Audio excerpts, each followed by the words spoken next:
Welcome to the 67th episode of the Curve the Cube podcast. Curvis, this is your host, Jemmy, and this is a very special episode. It's very special because it's a Pod Squad episode, and you know how much I love my Pod Squad. Today we have Jason, Tron, and Scotty Fusion joining me, and we talk about survival stories, and it gets really interesting with some crazy stuff that we've all been through. But one thing I want to clue you guys in on, there's some randomness thrown in here because we drew some slips of paper out of a hat and said some random things in order to spice it up a little bit. So you'll probably pick up on some, why did she say this or why did he say that? Yeah, we pulled some stuff out of a hat just to keep it interesting and funny.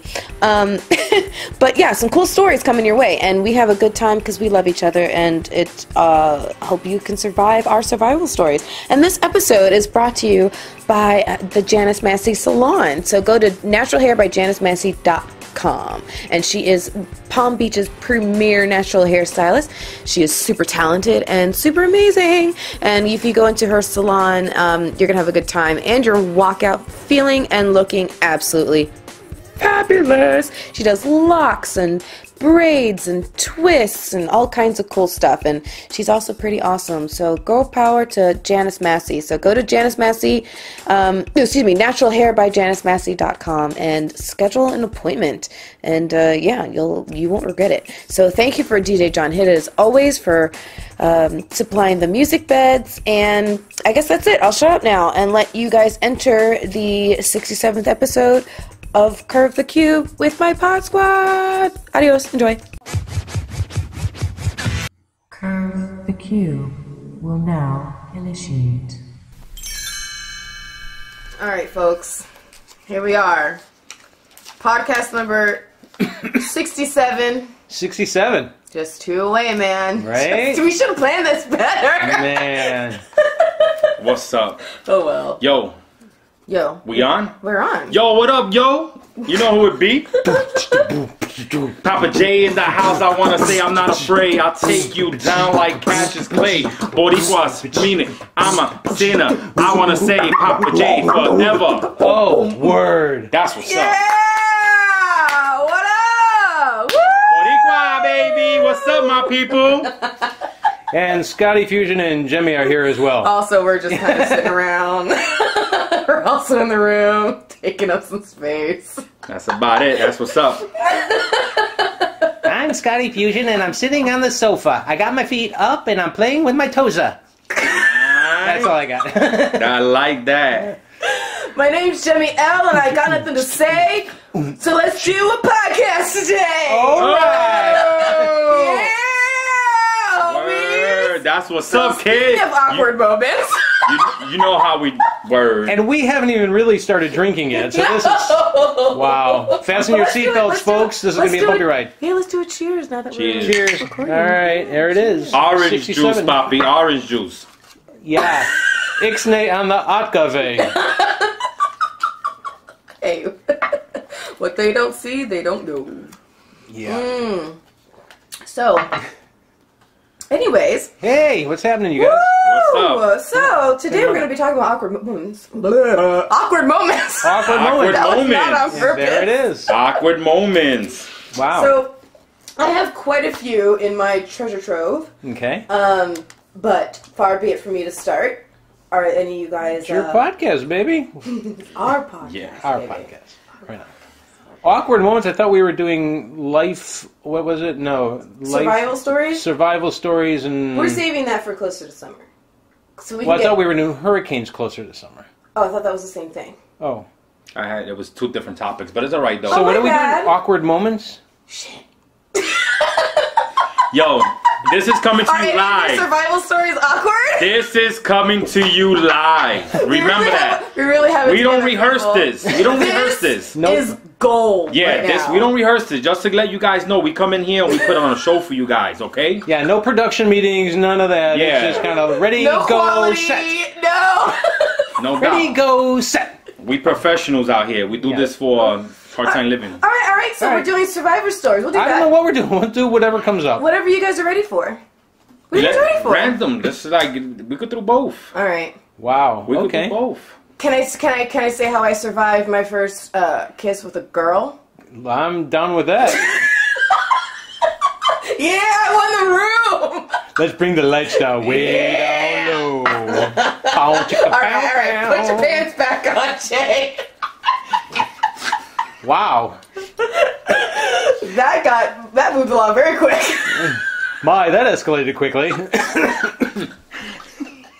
Well, All right, I was living in New Orleans, and so I was, went to New Orleans for college, and while I was in college, I was working for. Remember the movie The Exorcist? Yes. Okay, so the guy who wrote The Exorcist. Okay, the kiss was a lot better than that. Wow. What do I remember?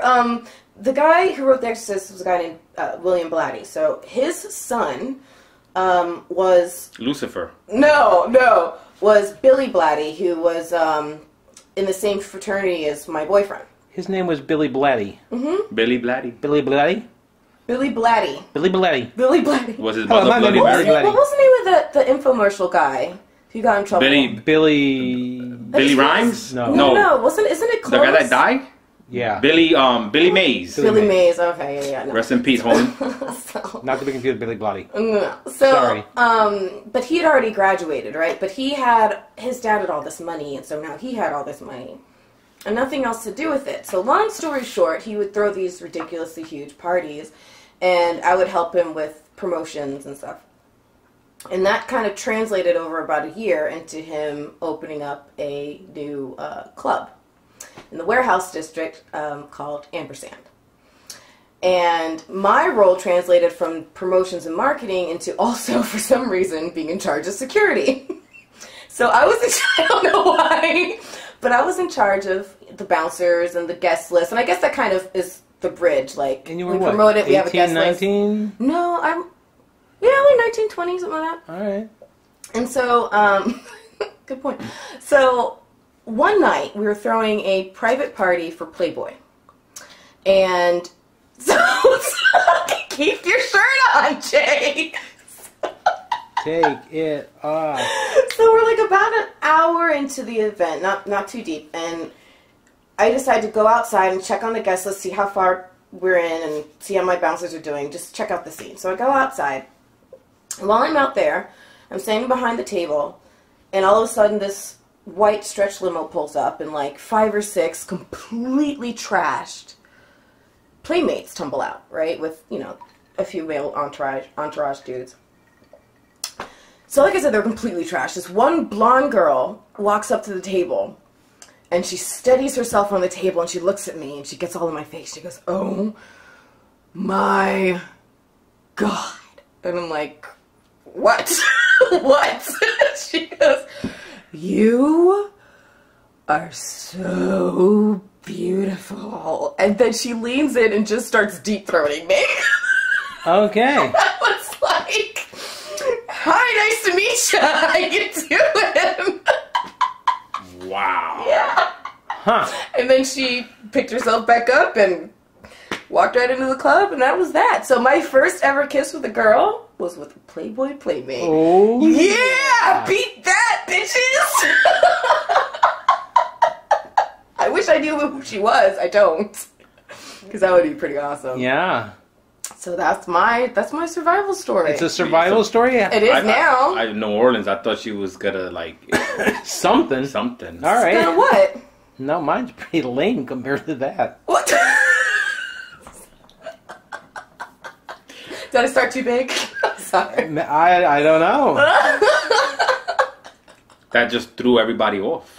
Yeah. Did all Jimmy the blood making rush out of your brains yes, for a moment? Yes. I'm sorry. Jimmy making out with a Playboy bunny. Sorry. My bad. Sorry. So that's all the time we have for on the podcast today. We Have a hope good you one, join people. us next month. Yeah, that's right. Side note, something else I learned in New Orleans, that did you know you can tell the sex of a turtle by licking its shell? Is that true? It is absolutely true. That's pretty impressive. I've only done it 3 times, and I was right 2 of the 3 times. Huh. Yeah. And is it horizontally or vertically across, the shell? A circular motion on the bottom, and the way the turtle reacts tells you if the head bobs up and down versus left and right. Up and down is a boy, left and right is a girl. That's fascinating. Totally fascinating. Huh.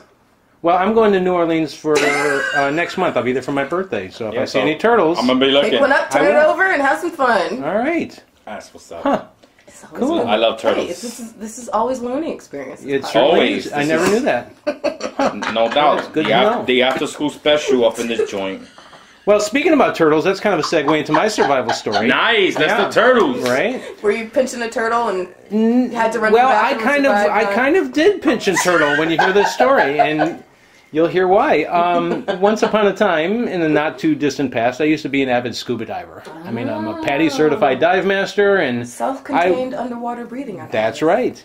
And I took it as far as you possibly could without being an instructor. I mean, I was diving all the time. Were you now? I was. Hey. And one day we had decided, we being me and a couple friends, decided to go diving off of the Jupiter Inlet over here. Yeah. Oh, geez. And we went out. 2 of the guys were spearfishing, and we just decided to go with, just to hang out for the dive. And we went out, and we got down to about, 90 feet deep or so. And this dude, he goes to shoot a grouper, oh, no. and he skinned the nose of the grouper, but didn't kill it on the first go-round. So the grouper started bleeding. So he, he redid his thing, and he shot the grouper the second time. Well, from the blood in the water, once you know it, yes. all of a sudden we are now surrounded by 6 8-foot bull sharks. And I have never been so scared in my life. And now I'm thinking to myself, either A, I stay here with the guy that's got the spear. Right. But he's also got the fish that's bleeding. So I'm signaling to him, let the fish go. Let it go. Let the shark have the fish. Yeah. And he's signaling to me, no, I'm keeping it. I'm like, are you freaking out of your mind? So here we are, 85 feet deep. And I'm like, all right, well, what do I do? Do I stay and risk getting eaten this way, or do I risk going to the surface and getting eaten that way?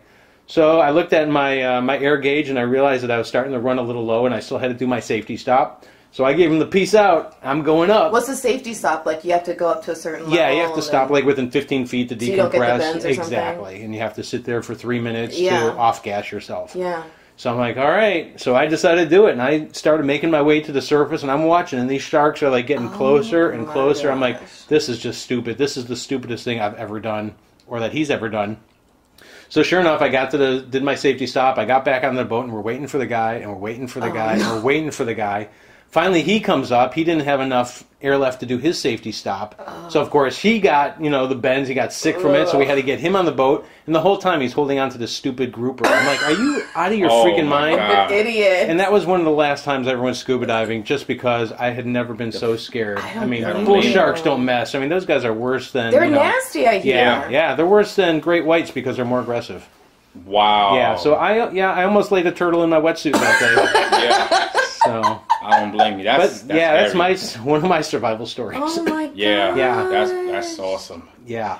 That's and here I live to tell the tale. Yeah. Mm-hmm. Well, when it comes to mine, I had like with the hurricane and everything. Yeah. I remember back we had multiple hurricanes that came through, and so I had bought my house in 2003. Yep. And so then we had Jean, and we had Francis, and then we had Wilma. Well, my daughter was only 3 months old, and we had family members come and stay in my house. My house was built in '68, so it was pretty strong. I didn't have no shutters. All I had was the awnings. So to Those me, don't really... Was that full down? right? Yeah. But to me, I'm from the city. I'm from the Bronx. I wasn't raised here like that. So this is like a new experience for me. When I already went through the first one, then we had the back one. And they weren't that bad, but for some reason, Wilma did the most destruction because everything already was saturated from the other ones, and everything already had the fractures around. So it was just waiting for this one. Even though I don't think Wilma was the most powerful one, but because the damage was already there, she was slow. She basically finished what the others two started. Yeah. So basically, what happened was, I'm in my house, and I remember My dad was there. I had my whole family's there. I was the only. Everybody had apartments, and they didn't want to stay in the apartments. Everybody wanted to go to the house. So we had a packed house. I mean, my mother was there. My father was there. My siblings. My daughter was only 3 months old. You know, and I have a porch in the front, and the porch, over the porch is the big awning. So I brung it down, and we screwed it because they already had screws, and we've done it for the other hurricanes, and it was good. Not realizing that there was already everything was already fractured, everything was already shaking, so everything was ready to go. I had no clue. I brung down the. So I remember my dad. We were talking, and he said, "You know what?" And I've said it before on the other podcast, my dad is very spiritual. Like, he prays all the time, and he always tells me things that I'm like, are you kidding me? Yeah. And I remember, you know, if you go to my podcast when I was doing it, I told a story when he had told me, do not go down the street. And I went through, and there was guys waiting for me to jump me because I was hanging out with the wrong crowd. Yeah. So, similar situation. Is that the Ghost Stories one? The Halloween one? No. That was the one that I got jumped, and I ended up in Florida. No, I'm trying to remember what podcast that was. That was my podcast. That was the one, my testimony. Remember, I talked about my mom, my dad, how I came here. Yeah. Oh, right. Sorry, just kidding. Yeah. Your personal podcast. My personal one. Yeah, right. So my dad told me, I remember I had a sofa next to that window, but the awning was down, and you couldn't go out. I have 2 side doors. So there's the only way you exit. So he woke up. He says, you know, strange thing. I had a dream that blew off, and we looked at each other. Me and my brother-in-law looked at each other, and we start for real. And we start hearing it starts shaking. Sure enough, we open up the door, and we all 3 of us holding it down, while my father with a drill trying to with tap cons trying to break it in, but we can't because. We don't have it's a power hand drill. There's no power, and the hurricane is outside. So what we had to end up doing, we had to get hangers and hang that up, basically take regular wire hangers and rig it so it could stay. I'm glad it didn't fly away. Yeah. But that was just the beginning. My ceiling started cracking, and my guest bedroom collapsed. What? Wow. And my guest bedroom collapsed, and water came into my house and was probably over my knee. Oh man, not my knee, excuse me, my ankle. I lost my house. Oh my! I lost all my personal belongings. I basically, I was homeless. We had nowhere to go. Wow. We were paying for a mortgage for a house that it was just a shell. Right. It was destroyed. The insurance, everybody was scamming the insurance. So it was to get money out of the insurance, I had to sue the insurance. On top of that, I had to go live with my ex-in-laws for about 3 years. Wow. My daughter left that house. Lucky thing, nothing happened. None of us got hurt. Yeah. But it was so bad that when the ceiling collapsed, and then every single room, I have 7 ceiling fans. It was like if you open up the faucet, every ceiling fan was dripping with water because it just seeped everything. I got a flat roof. So when that water collapsed, when that bedroom collapsed, all that water seeped into the rest of the house and came down. So for that was one of my survivor stories, and for me and my family. I remember Jessica grabbing the baby and holding my daughter, and everybody look for shelter. Where we going? Everybody's like, oh my God, it was panic, but we couldn't do nothing. You couldn't run outside because there's a hurricane outside. But meanwhile, we inside, we trapped in this house, and the hurricane is in the house. Right. Wow. So that experience, I would never forget. I'm very humble. I'm very blessed for what I have. I see things in a different light when it comes to stuff like that, because when you have something and you work hard for something and you lose it, I'm like, you know what? Let's just get secondhand stuff. You know, I don't care, because it's just, for me, it's material stuff. It's not, I can't take it with me when I die, and God forbid if there's a fire or a flood again, I'm gonna lose it. You know. Yeah. So I think every time there's a storm coming, I'm always like, and now I'm by myself. So, and I still live in the same house. I got the money. Oh, that's the same house? Yeah, we got it fixed, but it took we had to sue. We had to go to court. Well, I didn't have to go to court. You have a thing called like a mediator. Yeah, mediation, and we had a thing called like I think it's called an umpire, a retired judge that comes to the house, looks at the assessment, and then goes back and represents us like a lawyer type of thing. But then after said and done, you know, it's my house is nice now, but I look at things different now. Totally. Because it could have been worse, you know. Yeah. It could have been worse, you know. That thing could have collapsed on my baby, because actually, if my baby's room was on the left, and it took down the guest bedroom, which was on the right. So imagine if we had the baby in the crib. Forget it. It would have been. So I think about stuff like that. You know, what's more worth, my family or things? And I'm like, I'm glad my family's okay, and I can live to tell the story. Yeah. Yeah. Wow. Yeah. So that was my story right Yikes. there. One of many, because I've been through quite a few things. Yikes. Wow. Yeah. Yikes. That's crazy. Yeah. You know what else is crazy? Sometimes when I eat, I fart. Oh, jeez, really? It just helps the digestion process. Is it certain foods, Yeah. or No, is it it like doesn't matter. anytime you just need the extra room? Anytime I eat. Yeah. I like eat, and Well, I that like explains fart. what happened when we went to Rocco's Tacos. Right, remember that? Wow. And I kept saying, the guy in the next booth, it was really... You know- yeah, it all makes Yeah. sense now. And it doesn't matter what it is. We've been friends for quite a few years. Yeah. I've never wanted to say nothing, but I've seen it happen.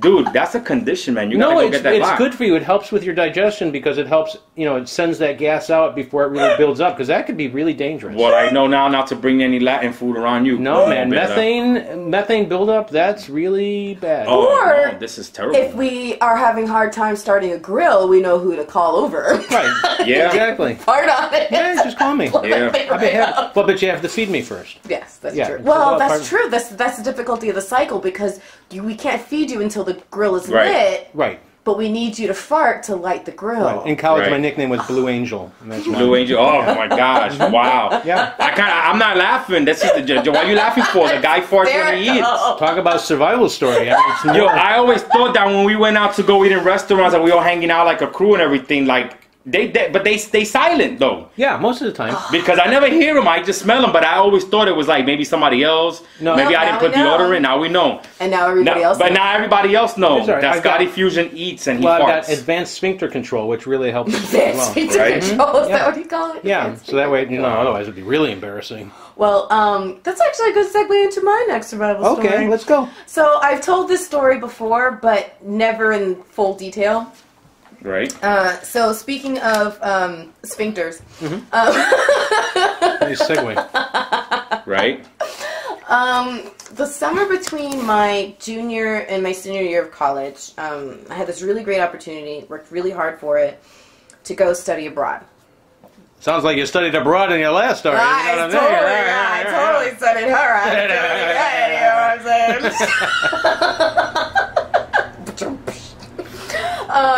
So it was 2 weeks in Madrid and 2 weeks in Paris. So I go to Madrid and I'm having a great time.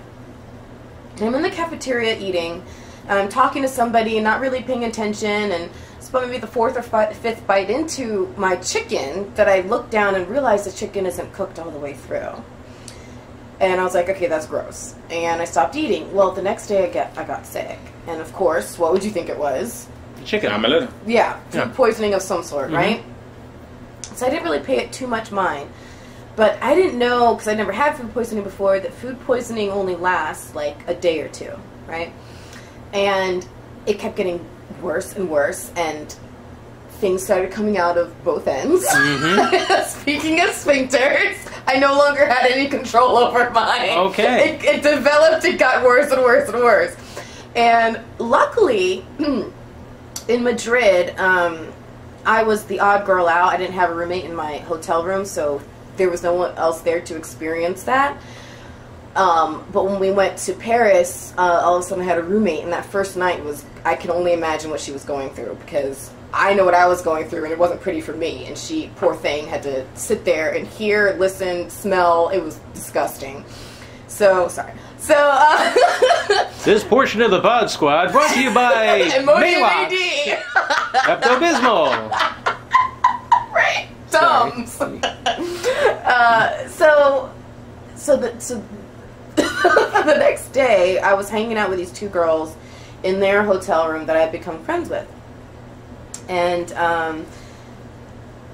all of a sudden I doubled over in pain. I mean, it was to the point where the only thing I could ingest was like broth, basically. I couldn't really eat anything. So I doubled over in pain, and they're like, shout out to Liz and Jen, because they were awesome. They're like, we're taking you to the hospital now. So we get in a cab, and luckily the main hospital in Paris was about a block away. So I get to the hospital, they do a whole battery of tests on me, and it turns out I had appendicitis. Oh, wow. Of all the flipping times for me to get appendicitis, is when I'm in Europe for the first time ever. Like, it was a big deal for my family that I got to go. Like, this wasn't something that we didn't take trips and stuff. So this was a big fucking deal, and I get appendicitis, right? It wasn't even food poisoning, had nothing to do with the chicken, just terrible, terrible timing. Wow. So I remember it was a Sunday, and so they said, you know, your appendix isn't ready to burst yet. They scheduled my surgery for the Tuesday morning, okay? Oh my gosh.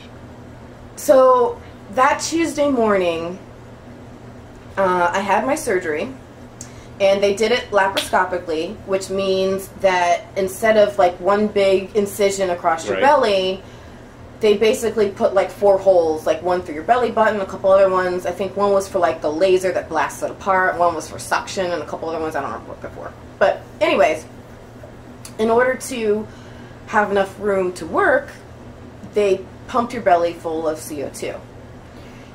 So unfortunately, in my case, they neglected to deflate me after surgery was over. So I woke up looking like I was 5 or 6 months pregnant. And I was in an incredible amount of pain. And I remember this pain kept going on. Meanwhile, this guy who had his appendix out the same day or next day after me, he was up walking around, walking the halls, and I couldn't even move. And I kept telling him I was in pain, I was in pain. And they kept, like, speaking of Tums, feeding me Tums. I'm like, this isn't doing anything. And what sucked is, because of my last name, you know, there was an expectation that I was going to speak French. And when you're in that much pain, you can't speak shit. And you can barely speak the language you actually can speak, okay? So, I'm getting worse and worse, and I can't eat anything. I'm not getting any better. I remember the room I was in was about the size of this living room. And for me to get up and go to the bathroom, which was on the other side of the room, took me about half an hour just to cross the room to go to the bathroom, and then a half hour just to get back in bed. It was bad. So then it got worse because the night nurse was a complete biatch, and she was abusive. So she would scream at me, you speak French, why aren't you blah blah blah. Like, she was nasty to me, okay? Like, I would purposely make things more difficult for myself or something. So she was disgusting. And I remember at one point it was like 5 o'clock in the morning or something, and I got up, made my trek across the room to go use the bathroom, and made my trek back. Well, it was the end of her shift, and she thought it was the beginning of my day. And she basically forced me out of bed, dragged me down the hall, by my gown, to the showers that were at the other end of the hall. Turned the shower on to the highest, hottest setting she could find, and literally sprayed me like a dog. Oh. Well, I was cowering on the ground on the tile. Spraying me like a dog. And then dragged me back to my bed. So, it was horrible, to say the least. And meanwhile, I'm still getting sicker and sicker, and I'm not able to breathe anymore. And I don't know why. I'm not able to breathe very easily. So, the doctors weren't listening to me, and I said, screw this, I'm out of here. Now, there was a chaperone on the trip with us, and so she was monitoring the situation, and I'm like, I gotta get out of here. So she agreed, and she came and helped me get out of the hospital, along with Liz and Jen. Liz and Jen. Hey. So they got me out of the hospital and put me in another hotel. Now, she was trying to arrange a flight for me to get home. Unfortunately, the airlines were all on strike. Okay. So I couldn't go anywhere. This is crazy. Yeah, the airlines were all on strike, and I couldn't get anywhere. So it was about another week before I could actually get a flight to get home. And the chaperone, well, one thing I'll say is my dad's sister luckily lived a couple hours out. She lived in Dole, France, and France. She lived in France. And so she came and tended to me in the hotel room a couple of days, which was nice. But I remember this feeling like, you know, I would sleep on one side and I couldn't sleep on that side anymore, and I would sleep on the other side and I couldn't sleep on that side anymore because I couldn't breathe. It got to the point where the only way I could sleep is if I was sitting up. And I remember feeling this feeling that now looking back I know what it was, and I'll tell you in a second. So I get on a flight and my chaperone comes with me and I get home. Now at this point I had barely eaten about 3 weeks. So I had lost all kinds of weight. Not a diet I recommend, but hey, you know, like whatever. So when my parents came to pick me up at the airport, you know, they wheeled me out through customs and everything, and I'm sitting there behind the barricades, and my parents are on the other side, and I see them, but I couldn't speak anymore. At this point, I couldn't breathe, I couldn't speak, it was bad. And I remember I could see my parents scanning, looking for me, and my dad tells me later that he had seen this person in this wheelchair, and he didn't know that was me, because I was so, I had lost so much weight, and just, I looked so sickly, he didn't think that was me. But I remember he was looking, and I couldn't speak, and I remember I pushed myself up out of the wheelchair as much as I could, and I just mustered everything I could, and I just screamed, "Jean-Nicole!" And my dad didn't give a shit about security. He was like, this was pre 9/11, but he didn't give a shit. He ran and like picked me up and grabbed me, and he carried me out of the airport. So the next day, and so that night I actually had to sleep in my dad's recliner. Like I said, I couldn't lay down. So my mom had scheduled a doctor's appointment for me the next morning. So the next morning, go to the doctor, and they had an x-ray machine right there in house. And she takes a chest x-ray. She's like, you need to go to the hospital right now. They literally called an ambulance to pick me up just in case I started to die on the way to the hospital. That's how bad I was. So I get to the hospital, and it turns out my right lung was fully collapsed. Oh. That's what I was feeling in the hotel room were bubbles. I felt like bubbles, and it was my lung collapsing, and my diaphragm shifting up on that side, because your diaphragm is actually two separate things, and so the diaphragm on the right side shifted up, and my lung just totally collapsed. And in order to fix me, what they had to do was basically, there were a few things I had to do. I remember having to sit backwards on a chair, hugging the back of the chair, with my shoulders bowed out as much as they could, and they brought one of those like ultrasound machines, right? So they could see my lungs while taking like an epidural needle, like one of those big freaking needles, right?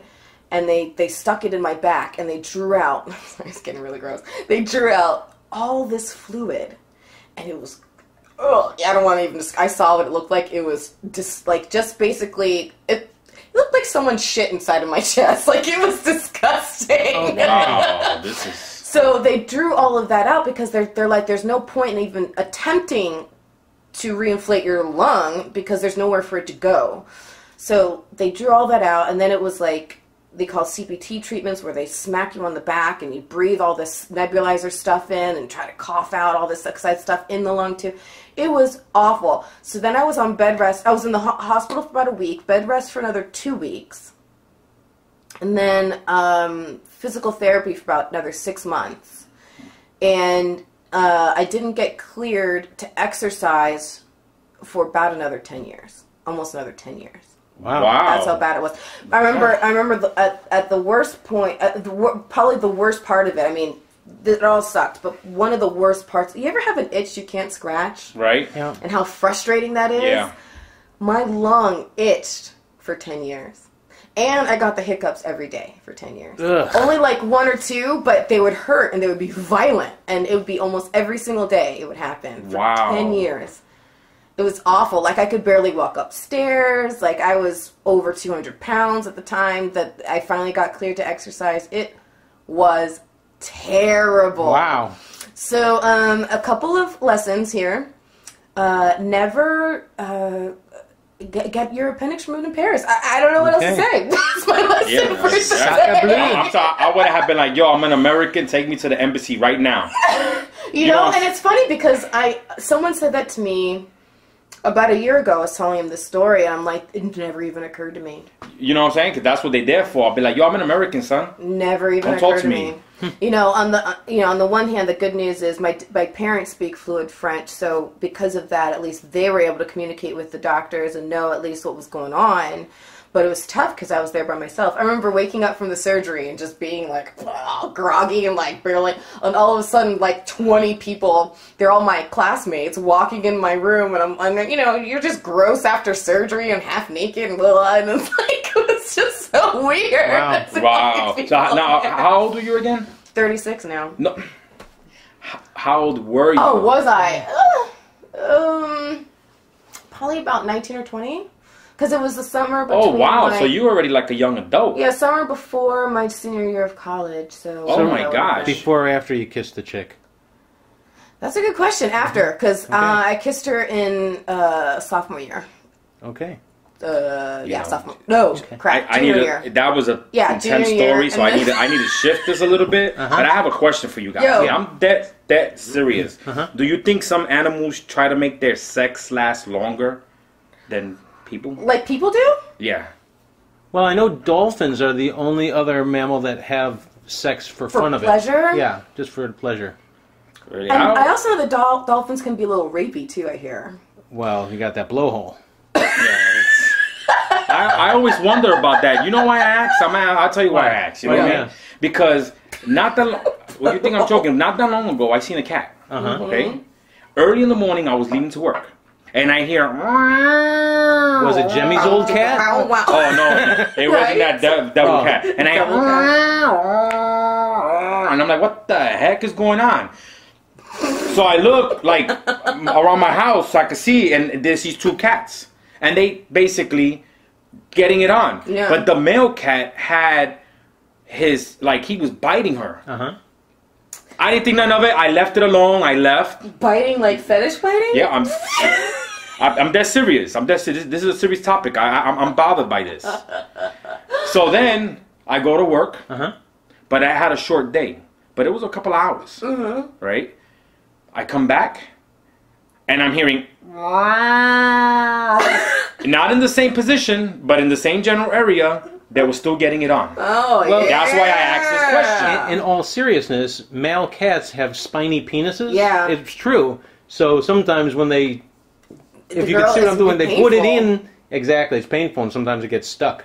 Oh, so I did not know that. They were probably stuck. They had traveled just in the attempt to, like, it's just something that I'm, like, so curious because I've heard, I've seen the Animal Planet, and then you see all these things, and, something that is as big as this couch here, and it's like, are you freaking kidding me? Well, I also wonder because if there are animals that do it for pleasure, like rapey dolphins, you wonder if, speaking of fetishes, if there are animals that do other weird things that have nothing to do with reproduction. Like, do they love sucking toes? Do they, lick other little areas? You never know. Well, I have two. I was going to say, I wonder if there's such thing as, like, a homosexuality in animals. I think there is. There must be. I mean, I got two boy dogs, and they're constantly licking at each other. Oh, well, then there's that. Yeah. Because I have heard that before, that, like... Some people claim that they have gay dogs, Well, if they're poodles, then they probably are. You don't see two gay Rottweilers ever walking around. Not that I've ever seen. No. Not that I've ever seen. I'm telling you, that's crazy. Wow. How did this happen? Yeah, that's you I'll laughing. tell you later. Yeah, you're laughing, but that was serious. But it's all good though. Crazy. Oh, the mind of Jay. He's not only an amazing rap artist, but he's a philosopher. I'm a ladies' man. There you go. Let's get it on. Let's get it on. Stop looking at me while you're singing that song, Jay. Don't look at me. No, soy a poodle. I'm not a poodle. You're not a puto? No, poodle. A puto. Even though I think Puto that is not, no, poodle. You sure? Puto. poodle. Poodle. You know, You poodle. do have that crazy dog mask that freaks me the fuck out. and that's Oh my god. that's It's seriously the creepiest thing I've ever seen. that's kind of a poodle mask too. Oh, it's so creepy. It's cool. It's cool. It's so creepy. Yo, Master, do you have any coconut oil? What? I have cocoa butter. Coconut oil, because my eyelids are freaking chapped. They look like really red, Jay. I'm telling you, I need I'm dead serious. You don't have no. You haven't even been smoking either. Yo, No, not in your his eyelids. His eyelids are dry. My eyelids are dry. You know what I mean? So I need that coconut oil. Coconut oil. That'll do I it. have vegetable oil. That's about it. You don't got no Chapstick. Crisco? I think it's kind of bothering me. No, vegetable oil. I've been dealing with this for a while now. Yeah, you should moisturize with it every night. It's good for you. Put your eyes over one You know of what I those, used to always give? hydrating things. I had an ex-girlfriend. We used to give each other butterfly kisses. Aww. And it was always with my eyes. But then after we broke up about 6 years ago, She gave you the eye hurt? I don't know. It just basically my eyes has always been kind of chapped on my eyelids. So I wonder if I have contracted something. Yeah. You never notice the way I always wear my sunglasses even at the dark? I can't. No, I thought it was just because you don't like light. I don't like light, but because my eyes are coconut oil. You should do that daily. Really? Take it. Yep. You sure about that? Yep. All right, I'm gonna try it. I'm sorry, I'm coughing. I These had it. pretzels are making me thirsty. Sorry, I'm sorry. You should go for the unsalted ones next time. Ooh. Yeah. Oh, those pretzels. Speaking of pretzels, Speaking about pretzels, anyone taking a really crappy air flight that they'd survived? Oh, yeah. man, I'm in the air all the time. I know you are. I've had a experience. You just said that like we're talking about sex. I'm gonna tell you what I had happened. Experience. My best friend decided he was gonna get married in Michigan because that's where his wife is from. So we get a flight. They're already up there. So I remember I was leaving on a Friday and coming back on a Sunday. It was me and my buddy Steve. So what happened? We driving down to Fort Lauderdale, and Steve goes, "I lost my license." So okay, he goes, "But I have an expired license that I found." I said, "Well, they're not gonna let us in the plane because this was after 9/11, so they real strict, Super strict." So we get online. Finally, they let us in because they were looking in the handbook and they said there's nothing that says anything about expire. Okay, they let us in. Phew. We go there. We're sitting outside. The plane shows up. I don't like flying. I'm sitting there. I turn around. I see this big dent. I'm talking about when I mean big, What? it was like on the side, like if another plane came and hit that. What? So I'm looking. I'm like, holy smoke. I turn around. I'm turning pale and everything. Steve looks at me and goes, "You all right, Papa?" I'm like, "Not really." The guy in front of me, the window's right behind me. He looks. He goes, "All right, we all got to talk about this. You see this?" And I'm like, "Yeah." I'm like, "Steve, you got to talk to this pilot." So we walking in, and you know how they greet you in the door? So the pilot door was open. He goes, "Hey, pilot." The guy goes, "Yeah." It was a co-pilot that he was at the door, and the pilot was inside. He goes, "Yeah." He goes, "Hey, do you notice this dent on the side?" And the guy goes, "Yeah, we good. So he doesn't want to panic nobody. We go in. All right. I'm stringing you by real quick. Shut up. Yeah, Nothing to see here. When we got our tickets, we didn't realize how you could purchase your own seats. Yeah. Well, I purchased one seat. He purchased the other. So we both, I'm in the front. He's in the back. I don't like flying. I like buddies flying because you got your buddy there, keeps you distracted. Yeah. This guy sits next to me. He's drunk. I'm talking about I'm like, are you freaking kidding me? He's trying to have a conversation. I'm agitated because I don't like flying. I don't want to be talked to. Don't ask me to look out the window. Don't talk about nothing. Yeah. Keep my mind off it. So finally, I call the stewardess. She comes. I said, "Listen, this is what's going on." She asked the guy who was drunk, "Do you mind?" He said that he wouldn't mind. So I'm like, "Please." They switch places. He comes. We take off. We flying up there. Everything is going smooth. Out of the blue, this guy with a big beard. I had a big beard at once. He's in the front, like by first class. He gets up while the plane is still taking off, and he starts walking, holding himself, because he has to use the bathroom. So he starts coming, instead of using the bathroom in the front, by the first class, he starts walking to the back. Which is like the stewardess, they can't do nothing about it because they strapped themselves. Right. So they on the intercom said, Sir, take your seats. We still deploying, and the plane is going up, and it's going up, and it's like this. So like it's on a slant. It's on a slant, and he's basically like holding himself like if he's coming down a hill, but at the same time, gravity is pulling him. Now you should see everybody's faces. Because this is after 9/11. Right. The guy has a beard. Everybody's profiling. Right. And everybody's sitting there. So everybody starts with think about it. We have a plane that on the side of the plane has a big dent. This guy's, while it's taking off, was walking towards the bag. He's not listening to the stewardess. We all are like in the panic mode, but nobody budges.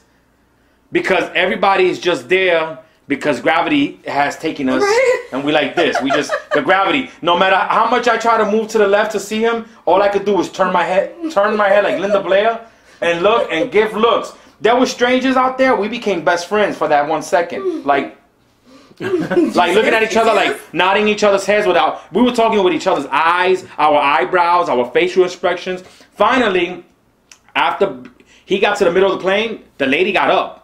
Like the stewardess, like, sir, you need to go back. So finally, he goes back. The plane levels out. Everybody's heart rate start going down. Then we hit the worst turbulence ever. This was the worst plane. I've never been on a plane that it felt like a roller coaster. Like I've been on turbulence where it just shakes here and there. But have you ever been on the plane where it just basically you hit one of those air pockets? Yep. Oh yeah. And it just shoots down and it goes down a couple of 100 feet down. And it feels like you just it's like just free falling. Like you feel like you're going farther than what it really is because your body is just like, and everybody's like, and you got that one person on the plane who makes it worse for everybody because they start yelling out like, oh. The lady behind me kept on going, oh.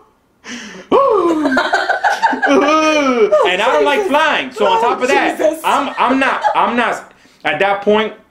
I'm not scared. I'm angry. Because I'm like, yo, just take this plane, bring it back. I just want to land. I don't care where we at. We were going to Michigan. It was the worst ever. When we got there, I was so relieved. I started thanking all the stewardess, the pilot, everybody. Yeah. It was one of those flights that it was like, I've never experienced that turbulence. That once we landed and we got there, when Sunday came and we had to go back to fly, I had the runs for like Saturday night. I couldn't enjoy the wedding. Just thinking that tomorrow I had to get on a plane to go back to Florida. And I was just thinking of the worst. Yeah. I kept on thinking of that movie, Final Destination. I kept on thinking, I'm like, great. It didn't take us the first time. It's going to take us the second time. Have you ever seen do you know the story of... it was the Hawaiian flight. It was the movie. They made a movie of it called Miracle Flight 97. Yeah, when the plane opened, the people got sucked out. Oh, I remember. Crazy. I seen that not so long ago, a couple of years back. Oh my god! I remember the first time I ever saw that. I was, I don't know, the wind shear. Yeah, right, exactly. I just remember watching the stewardess walking, through that gap to like help people. She was walking through the aisle. And the guy with the thing through his leg, steel rod. Oh my god! And the people that survived it, they basically, you could just imagine how they feel today. Oh yeah, so freaky. You know what I mean? Totally. How about you, Scotty? Yeah, I mean, I was going to tell my airplane story, which was very similar to Jay's. I was at a magic convention, not the cards, but rather prestidigitation. Yeah, right. I was living in Chicago. I was flying to Vegas. Prestidigitation? Yeah. Wow, that's not a word you hear. Just don't ask me to spell it. Yeah. Sponsored by So I was flying to Vegas for this convention, and on the way home, we had such bad turbulence. Same thing, I fly a lot. Yeah. I mean, a lot. And this is the worst I've ever been. And it used to have in the aisles, it used to tell you what your altitude was and what your ground speed was. And we had fallen 1,000 feet to the point people were screaming, the overhead compartments were opening, things were falling out. People were screaming. And I'm like white-knuckling it going, I'm going to die now. And it was the scariest thing that I have ever been through. And then from that point forward, I said, I'm not flying again. Yeah. It took me 5 years to get back on a plane. And I was constantly going back and forth to Vegas. So I used to have to take the Amtrak, which was 52 hours on Amtrak going back and forth. And it was the worst. It got old after a while. Dude. So now my flying ritual is I will have several Bloody Marys before I go. with a Xanax. And Instagram them. And exactly, Instagram them and a Xanax, and I'm usually asleep before the plane even pulls away from the gate because I will not get on a plane any other way. But do you know? You ever seen they had like the 10 deadliest selfies ever taken? You ever seen that? No. And it was people taking selfies right before they die. Oh God. And there was one that it was the plane that crashed. I want to say like 2 years ago, 2 or 3 years ago. I don't know. I think it was like in France or somewhere. It wasn't here in the States, but they were Americans. They were and there were 2 Americans on the flight, and I think that were the mom and son. Yeah. And basically, he took a selfie. Threw it on social media, and the plane crashed. And that was the last. Wow. That was the last picture that he ever took, and it's like the deadliest. Oh, that's selfie. crazy. Yeah, and you can see they on the plane. They and the people behind them, and you see them, the mother and son smiling. I'm saying to myself, it's weird. Like, I don't like flying, but just to imagine, like, that could be any of us. It's just part of life. Things happen. I don't remember why I was flying through Ohio, but I'm pretty sure it was Ohio.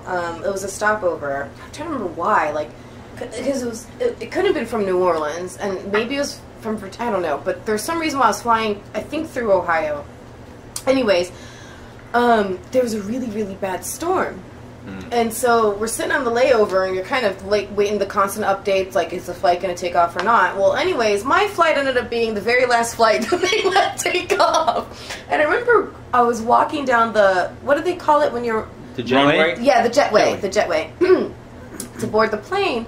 And that's when I noticed the plane was a propeller plane. And I'm like, oh, hell no, they're not putting me in a propeller plane heading into this storm. That's crazy. And it was a small one, probably fit about 50-60 people. Oh wow. It was only about half full, but half the people on the flight were of this one family. There were like 12 or 15 people from this one family on this flight, and I kept thinking either that's a really good thing, like God's not going to let this whole family die, or a really bad thing, like a perfect tragedy story, right? So we're on the plane, and we're taking off, and it's turbulence like crazy. And usually there's a point during the takeoff where the stewardesses get up, they start doing whatever they do. This didn't happen. And instead, the flight attendants were buckled in and saying Hail Marys because they were so terrified. And I'm thinking, if the flight attendants are this afraid, holy shit! That's when you got to feed off. Right. So I used to always fly habitually with a cross around my neck, and I remember holding on and just praying like crazy. And the flight was going up and down, left and right. And it was like that for about 20 minutes, and it was the most terrifying 20 minutes I have ever had in a plane, ever. I've never been that frightened, because I really was sure if these flight attendants are this terrified, this is not going to end well.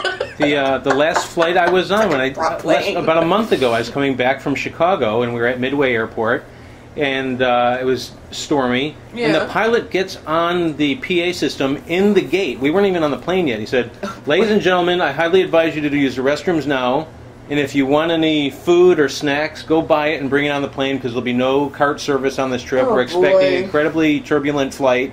And he's telling us before I'm even on the plane. So I'm having a full-blown panic attack. I mean, I'm calling my wife. I'm like, I'm not going on this flight. I'm not taking it. I'm not coming. I'm not going to come home. I'm going to stay another day. I'm going to wait it out. And she's trying to talk me through it. I mean, look at this. I got goosebumps. I had a full-blown panic attack in the airport. I'm like, I'm not doing this. So she was, "You'll be fine. Have an extra drink." I took 2 Xanax. So we get up in the air, and I'm like, I'm ready. I mean, I'm okay. All right, I'm going to do this. I'm going to do it. I'm going to do it. I'm going to do it. And I get in. I got buckled in. I'm all set. I'm ready to go. We took off. It was like the smoothest flight we've ever had. Like, no sooner that we were up in the air, the stewardesses are going up and down the aisles, and I'm like, that pilot, what a piece of crap! Right? How can you do this to me? Don't you know that I'm the panic flyer guy? Unbelievable. Oh my gosh. So all that hoo-ha for nothing. For nothing. Well, it was better that it be for nothing than for something, right? Hopefully you got peanuts. Honestly, I was so stoned, I don't know. Or no pretzels, because apparently pretzels make you thirsty. Those pretzels are making me thirsty. Speaking of which, there's one left in here? Who wants it? You want it? There you go. I'll bite. All right, there you go.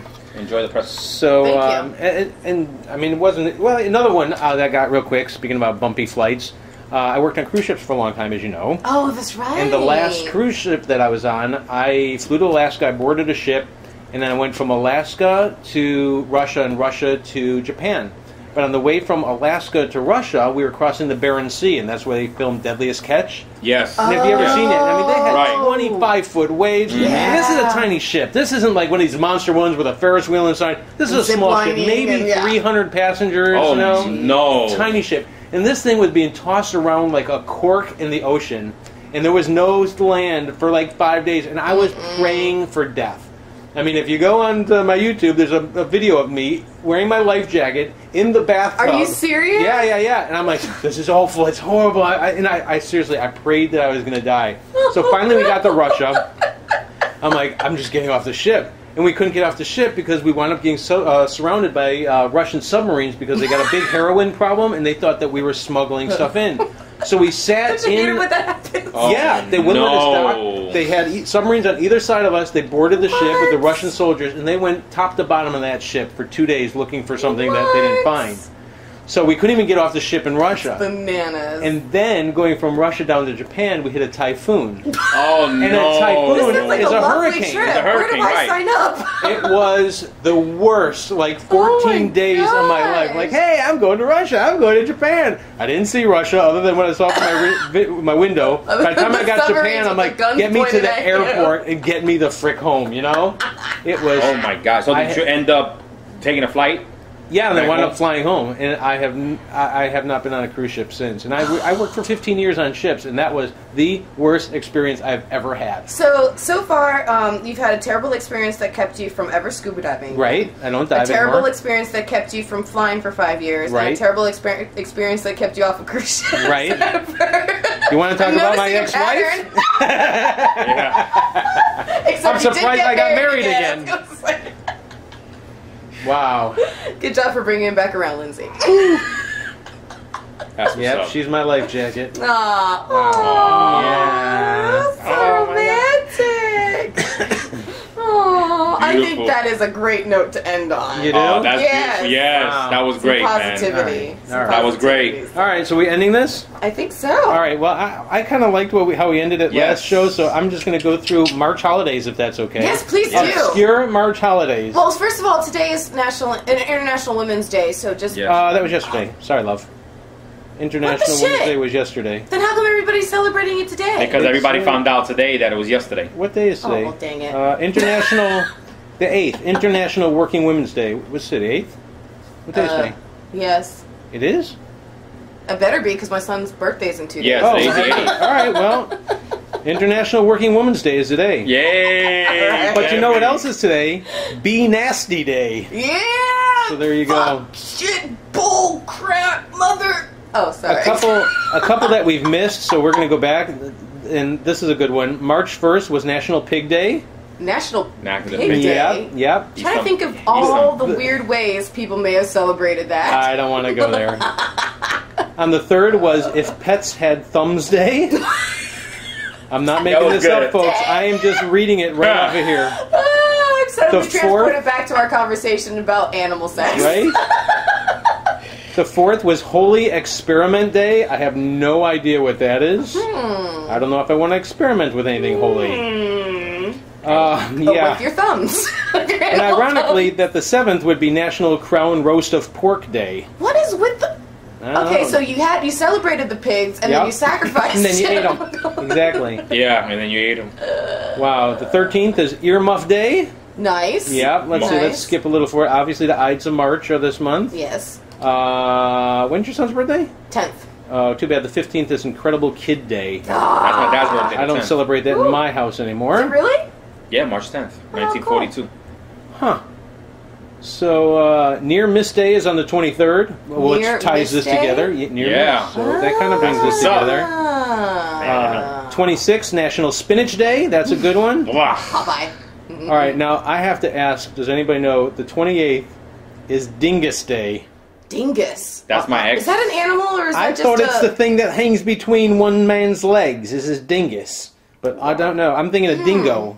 Yeah, dingo. Yeah, Dingo dingus. warrior. A dingus has got me, Isn't baby. a dingus another name for like an idiot? Like Yeah. you're such a dingus. Yeah, I but think maybe so. it is another name for. That's what you learned in Paris? Dingus? I don't know. And of course, the 31st is Bunsen burner day. Oh, of course. That's all I got. Can I tell you? And Of all the weird smells. my birthday. Happy birthday, March Captain 31st. Maybe I didn't treat you quite as good as I should have. Little things I should have said and done. I forgot the lyrics. But you're always on my mind. You're always on my mind. My birthday comes once a year on the 31st of March. I'm just playing. That's All right. And on that, Happy early Yeah, man. birthday, Pasqua. No doubt. 1, 2, 3, Pasqua! That's what's up, kid. Thanks for listening, everybody. Word, no doubt. See you later, All right, Curtis. let's get some Peace, burgers yo. now. What? Pig burgers? You have successfully curved the cube.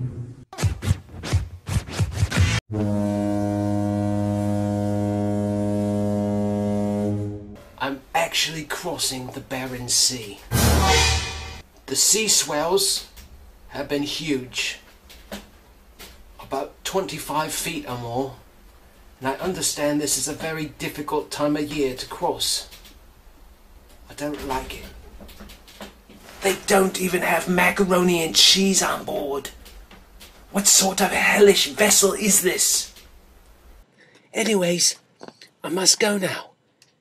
Help me, Obi-Wan. You're my only hope.